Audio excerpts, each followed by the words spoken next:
And they were not trying to do nothing for the lady. Look, we're human beings, Maureen. Henry Ford is just like... talking about Henry Ford Hospital on the boulevard. That's what I'm talking about. And you remember the days that we were having problems with, what's the name of the other hospital? DMC.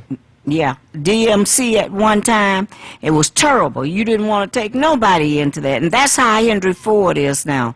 They need to reorganize everything. They putting all the money in the heart thing across, building across the street. And the cancer research building. And you know, yes. And yet and still, when you go down there into the emergency room, people are suffering. They're in the hallways and everything. My daughter Jackie came in and said, "Come on, Mama, we're taking you out to Bloomfield." And look. And talk about the distinction. This is not because black folks are going to the boulevard. No, because you had every nationality you could imagine. It's packed. And Henry Ford Hospital is a level 1 trauma center. Yes, it is. But when you go out to West Bloomfield, there are fewer people, and they have resources. Listen. And that's the difference. The folk with the money are over there on Maple Road.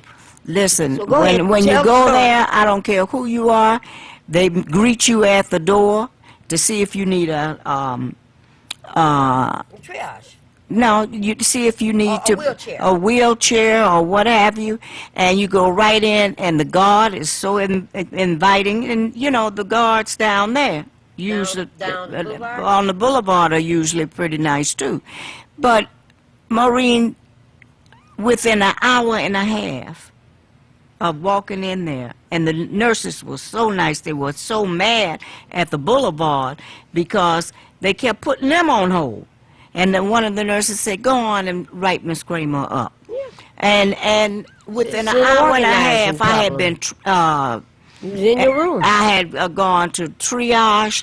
I had been examined by a doctor, and they ended up telling me that I was going to have to stay there all night long until, you know, a Monday. Those tests. Yeah, to finish the tests and what have you.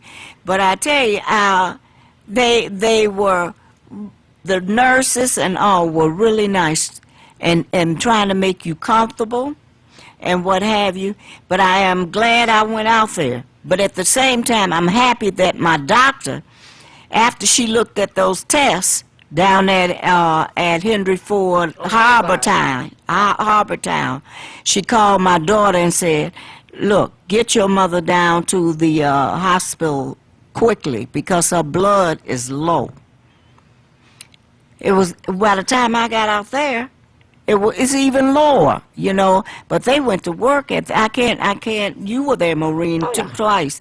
I mean, how did they treat you? Well, see, that's the difference. When you go to a hospital in Detroit with 700,000 or 800,000 people, that's and right, a significant number of folks have no or under utilized health care, then, you know, you have to keep a full staff. You know, and then, you know, if you're laying off people at the hospitals downtown Detroit and in that area, and you cutting back on staff, then that becomes a problem. Yes, it's a problem. And that's how you end up staying in the emergency area for 3 and 4 hours because they can't get to you. And that's not right. And you know,